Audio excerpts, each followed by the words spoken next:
Okay, hi everyone. This is Thor from Table Tennis North, and we're here on the beautiful lands of the Deload First Nations in Hay River. We're excited to get our webinar series started, and we're partnering with the Richmond Olympic Oval. First up, Emily, and she will talk to us about the topic of strength and conditioning. Over to you, Emily.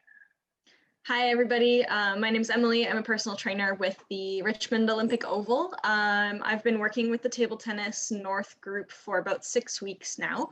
My topic today that I'm going to be talking about a little bit more specifically is recovery. So it's a big part of training for sports specifically. It's something that's often a little bit neglected. And so we're going to go into what overtraining looks like and how to make sure that we're recovering properly in order to, make sure that we're getting the most out of our training, but also to make sure that we're performing at our best. I'll give a little background about myself first, and then I will, I guess maybe I'll share my screen right away, and then you guys can see the presentation here. Perfect. All right, so I've been personal training for about 3 years now. My background before that was actually in pastry. I used to be a pastry chef, so it's a big transition. A lot of people always ask me about why I made that switch. It's a bit of a 180 change, and the answer that I always give is that I just love to be with people and help people to reach their goals and make them know that they're strong and that they can accomplish whatever they like in their fitness and health goals. I do have some experience specifically working with teens who have suffered from eating disorder.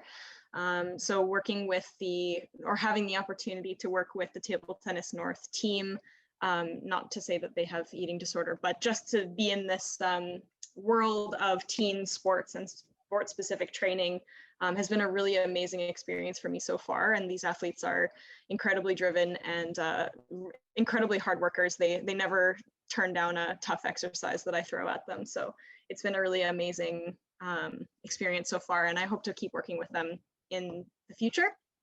As I mentioned a little bit before, we're going to be focusing mostly on the topic of recovery today. So if you guys have any questions or anything, you can throw them in the chat or raise your hand, and Thor will be able to throw those questions at me, and I'll hopefully be able to answer all of them pretty quickly. So on the topic of recovery, it's super important. It's something that, as I said, is often neglected because we feel like the more we work out, the better, and we'll just need to work out all the time to be the strongest that we can be. But it's really important that we make sure that we're recovering properly in order to get to where we want to be and stay there. So it seems a little bit counterintuitive even to say that resting and taking time off is going to increase your athletic performance, but it's very true. So we'll talk a little bit more in detail about what that looks like as we go forward. Obviously, when we train for sports, we love to train because we love to play our sport. It's a little different when you're just working out in the gym, or if you're doing something bodybuilding oriented or things like that, where the workout kind of is like the weightlifting portion of the workout is the training. But when we're training specifically for a sport, it means that you get to play your sport a lot. And so we love to train our sports. We love to play our sports. We love to compete. But it's something that oftentimes, especially with youth athletes, we don't have a lot of time or a lot of control over the time that we spend training. So generally what happens is we have school schedules that we have to contend with. Maybe the kids are playing more than one sport, so they have several different schedules that they have to be kind of juggling, and often those schedules are organized based on age groups or time slots that the facility has or that they have for specific clubs or specific levels of a sport. And the athlete often doesn't have a lot of control over that schedule. So the recovery process can kind of fall behind because you're running from school to practice, and then maybe from practice to a training session, or you're doing your cross training, and it's something that you are expected to be out on time from your coach. You're expected to work hard every time, and you're expected to be there multiple times per week. And this can sort of compound on itself, especially with multiple sports, especially with stress from school, especially from outside stressors. Maybe the athlete also has a job that they're doing part-time. All of these stresses build up on the body until it gets to the point where the athlete starts to feel quite burnt out. Maybe they're suffering more injuries more frequently. Maybe they're not recovering well in the sense of feeling less sore, or like doing your workout and then feeling like when you go into your next workout, you're still feeling good and you're feeling fresh and you're ready to go again. And these are the kind of signs that we want to watch out for as we're working with athletes, or even from athlete to athlete. If you're spotting that your teammate is feeling really tired or is kind of getting cranky more often, these are sort of early warning signs of overtraining that we want to keep an eye out for to make sure that our athletes can perform at their highest. So what is overtraining? What does that mean? There is many different signs of overtraining. There's many different symptoms of overtraining. And it seems like something that doesn't make a whole lot of sense. As I mentioned before, there is a, what is the word I'm looking for? Sorry, there's a dose to solution ratio. We think that when you are working out, the more you work out, the more gains you'll get. And for the most part, that's true. So when we're regularly working out, especially at the beginning of doing a training program or a sport-specific program, we are seeing the gains in relation to how often we're training. But there is always a tipping point for when it gets to be a little bit too much, and when your body is then going to struggle to recover. So some of the common symptoms, well, the causes of overtraining, I guess we'll go over that first. When you're exercising too much, obviously we've been over that. That's going to be number one factor. The number two factor is that you're exercising a lot, but you're not recovering enough, which means that you're not taking enough time off, or you're not taking enough, or you're not sleeping enough, or you're not sleeping well. And the third one there that can be really common, especially with teen athletes, is chronic underfueling. And what that means is that you're not eating enough, or you're not getting enough of what you're eating, or you're missing out on a vital nutrient because of your diet's maybe not as balanced as we want it to be.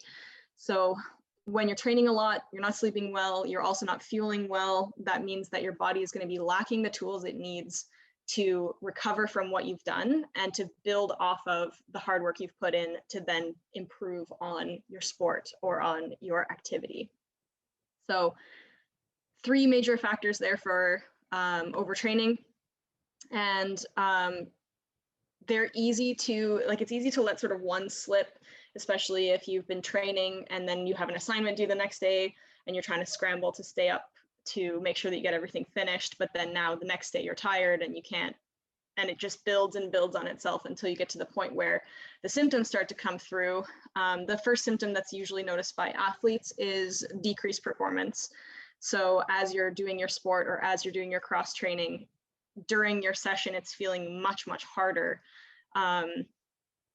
to accomplish what you're doing, to get through a set, maybe to get through the whole workout. You're just feeling tired. And then that comes down into that next one there, increased perceived effort. Everything feels harder. Normally maybe you can do a certain lift, or you can run for a certain amount of time or hit a sprint target. And today it's just not working out. It's feeling exhausting. Everything is harder. Outside of the training session, excessive fatigue, just feeling generally tired and down all the time. Agitation and moodiness is a huge part of this. And that can basically just be, being sort of short with people or having a very low patience level and just feeling generally kind of cranky. Insomnia is a huge one.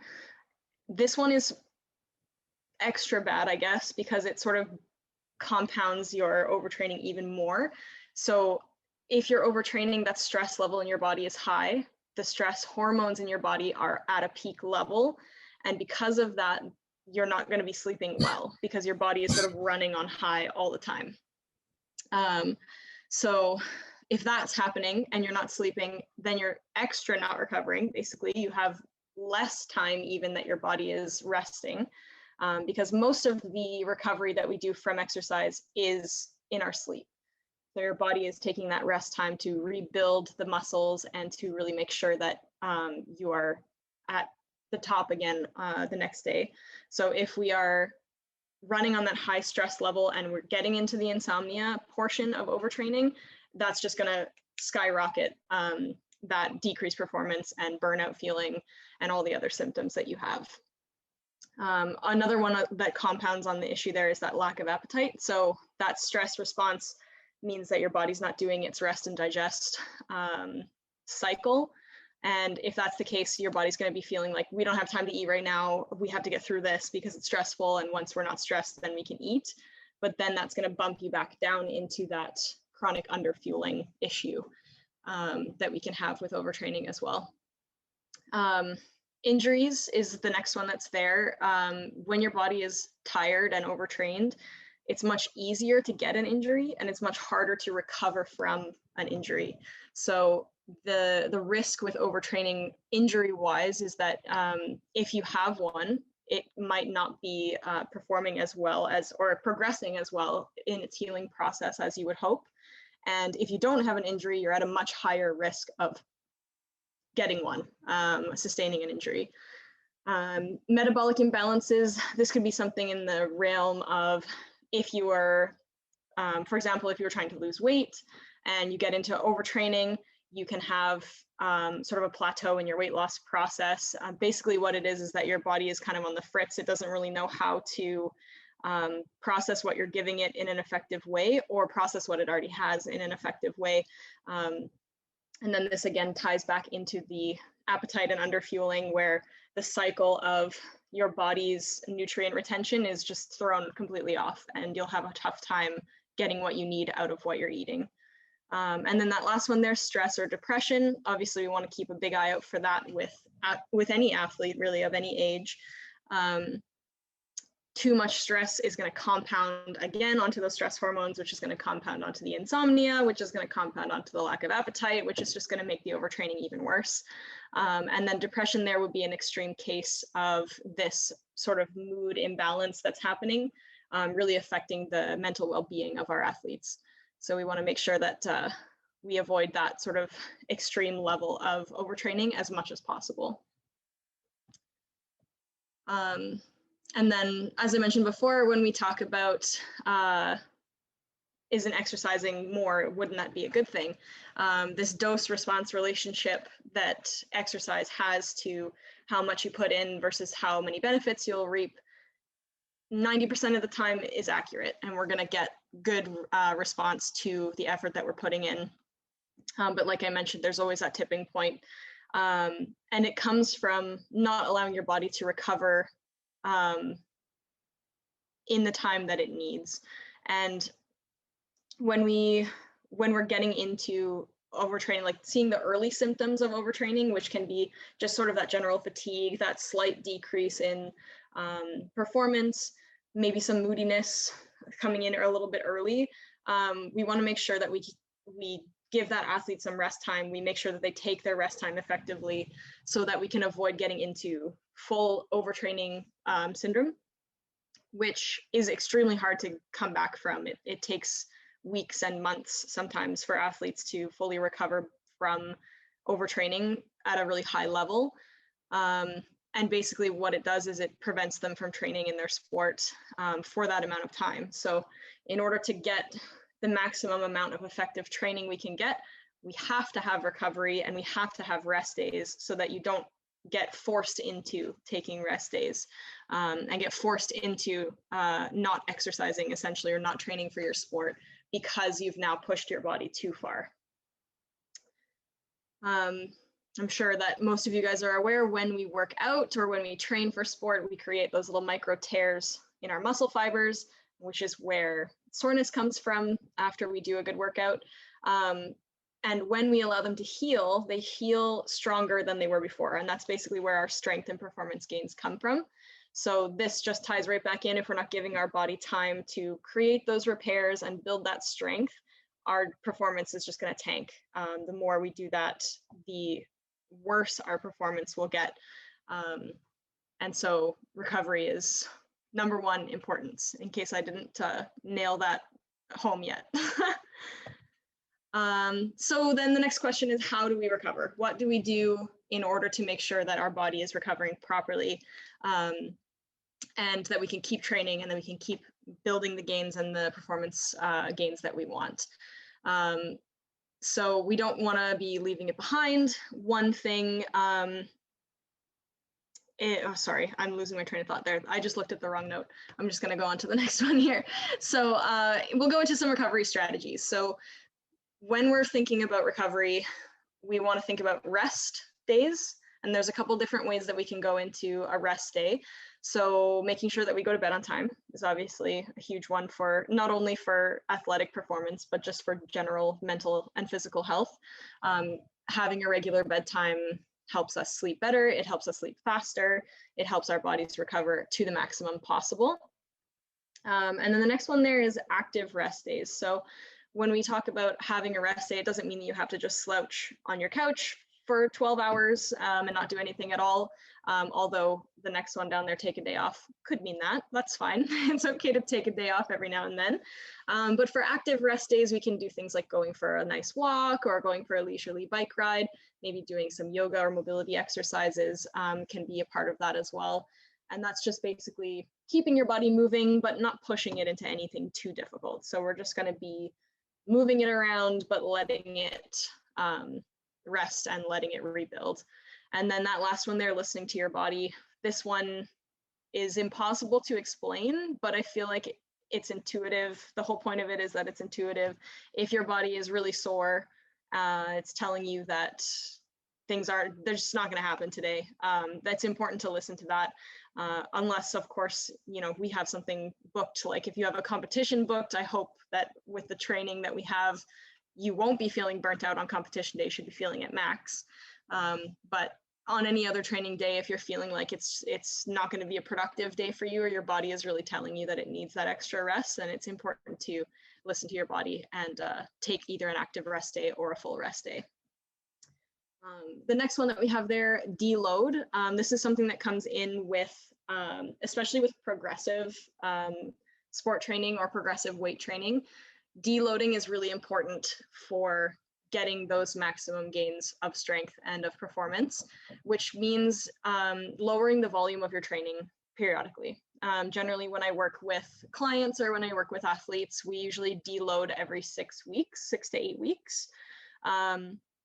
And essentially what that means is that you can use some lighter weights. Maybe you cut back if you're a cardio athlete. You cut back a little bit on the distance and time that you're doing. Maybe you go for less reps. Where it's in something like this, I generally deload for about a week at a time.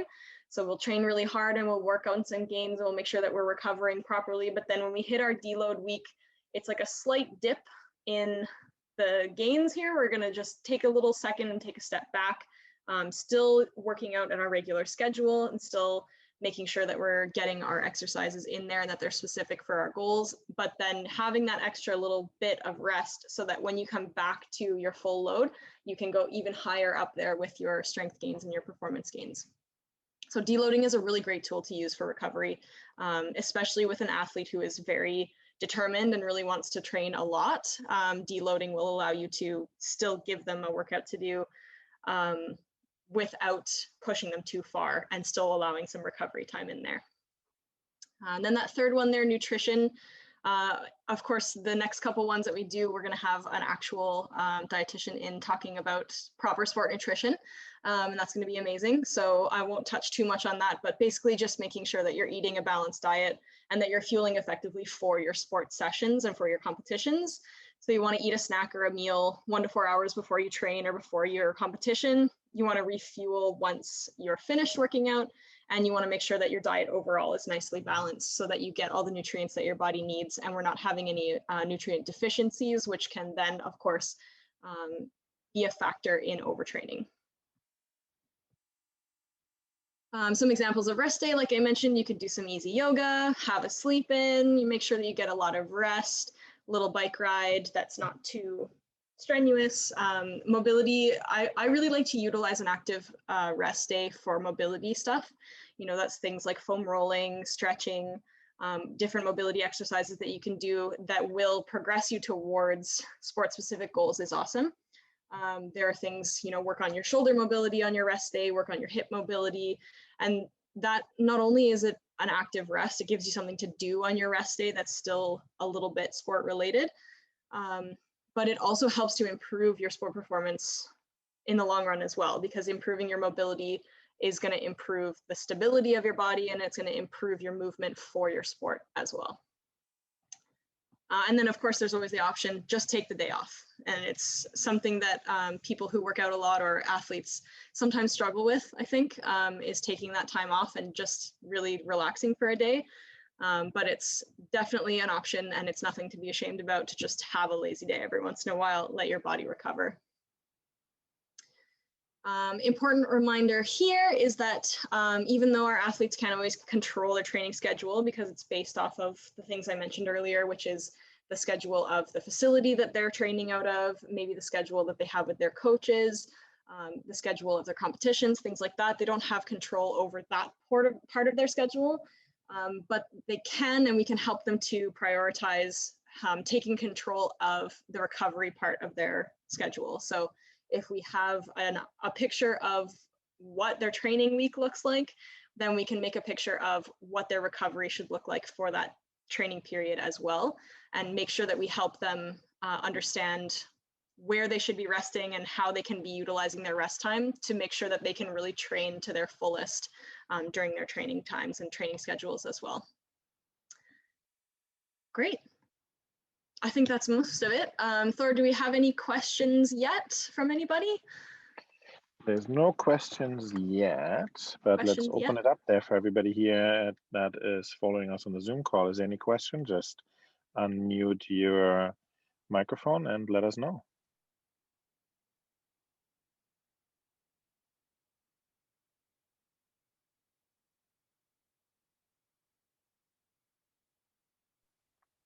I don't see a question yet, but I mean, one of the comments that I have is like, it's very hard to explain to myself or to our athletes to take a break or to take a rest. You know, we have the Active Winter Games coming, we have the Canada Games coming, and they want to prepare all week long. And then here we say, oh, maybe on Thursday before we travel, maybe you should take a day and you should take a little break or do certain things.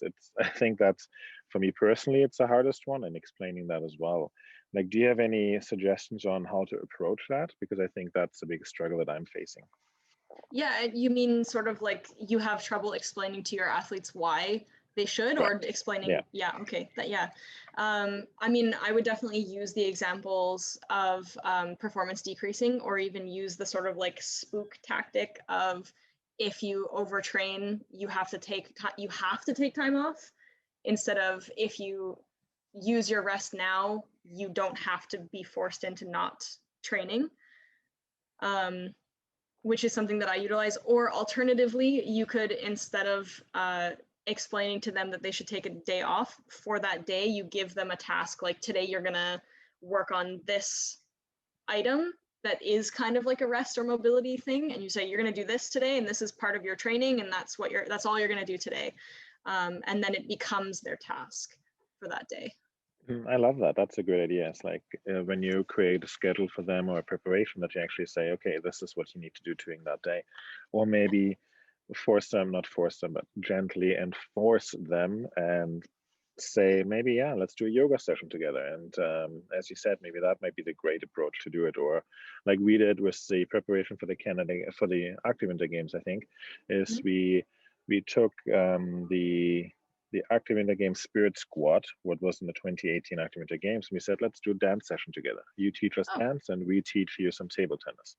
And so that was just a fun way of coming together and doing something different. So that was very exciting. I love that.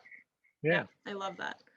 And even I like what you said as well, of like, we'll do this yoga session together. Like, we're all gonna do it because this is something that's important. And you know, it's not like you are telling them to rest, but then going off and doing a hard workout without them. It's like, no, we're all gonna rest today. Yeah, exactly. And we need to follow through with it. Yeah, you're right. We always forget that too. It's like, okay, you guys go yoga and I'm gonna work out in the gym for an hour. Yeah, exactly. Maybe not. So no, I think that's great. We had a question from Jane, and Jane is asking if you can share the presentation with us, and then we can share them with everybody else, and maybe put them on the website. Absolutely. Where should I send that? Just to you, Thor, or? Just to me, yes, yeah. And so what we're going to do, everybody that's listening, is we recorded the session as well. So we're going to put that onto our YouTube channel. And then from the YouTube channel, we're going to link it from the website so that you have all the information everywhere you want to go. You can go back onto Facebook and check it out there. You can go to the YouTube channel, or you can go on the website and find the slideshow or this video as well. Any other questions? Oh, here, Darren. Darren, I'm going to read it out for you, Emily. Emily hinted it already, but having multi-sport athletes in our sport program make it difficult to monitor their training in those environments. Are there any tips for dealing with that? That's a great question. I would say, especially because it's difficult if you don't know what their programming is like with their other coach. I would say probably the first step that I would take is just to get their training schedule from them. So like if you're with me these days of the week, when are you with your other coaches? And then maybe from there you can throw something in, like if they're training 4, 5, 6 days a week, then maybe that 7th day is an enforced rest, like we just talked about as well, of, you know, on this day, there is nothing, you're not training, you're gonna just hang out, or, you know, do one of those sort of lighter active recovery sessions. Alternatively, I would say if you're concerned about a particular athlete getting into that sort of risk of overtraining, I would probably ask them for the contact info of their other coach, and just throw my concerns out there. Hey, I'm worried about this this particular athlete. Have you noticed these things as well? Maybe we can work together to make sure that they're taking their rest and that they're recovering effectively.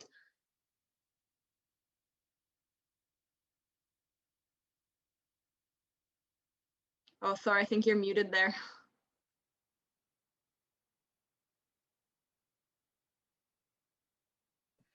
I just told my entire life story and I was muted, so I'll need to do that the next time again. Oh, here, Jane has another nice comment. Has anyone thought of group yoga sessions or workouts during the summer? We have a small contingent for the games this time. So again, I think coming back together as a team, we should maybe approach that and say, you know what, let's get the tennis kids and the swimming kids and everybody else together and maybe do a different kind of an activity together. I think that's great. What do you think about that, Emily? Yeah, I think that would be fantastic, especially to have athletes from different sports who are used to training in many different ways. I think it would be really interesting to have, you know, like a yoga session or a mobility session where they all get to try the same thing together. And then because I'm a huge fan of mobility training, it would be an interesting experiment to get them to sort of, you know, be aware of and discuss where each athlete or where each sport has some differences in their mobility or in their recovery or things like that. And they can sort of use that as a soundboard on each other to figure out, like, oh, these guys train like this, and that's interesting. Maybe I want to incorporate that a bit more into my training. Or, you know, the table tennis athletes have really great shoulder mobility, and so do the swimmers, but then the soccer players maybe don't so much. So I think that would be a pretty fun experiment to sort of open the discussion on how different sports affect the body in different ways. I love that. Yeah, it's something that I'm personally working with and working about, is finding that, like, from a physical literacy standpoint, is how we can bring different sports together, and that's what we're going to do with hockey at this point in the NWT. We're working with hockey goalies and trying to see how we can increase their skills through table tennis. Oh, and very it's cool. It's not just about reaction time and hand-eye coordination, but it's also about just the fun aspect of the sport and trying something different and being active and so on. So again, Definitely. that fits, I think, perfectly into this. And as Emily and I discussed before this presentation, we talked about that we have a lot of athletes that are doing multi-sports. One game, so they're going to go for swimming, the other one go for tennis, the other one for volleyball or basketball, and so on. So it's beautiful to see that here in the Northwest Territories, 100%. Yeah. Absolutely. And I think even along that, if I can piggyback on that a little bit, Thor, is the playing a sport just for the sake of it as well.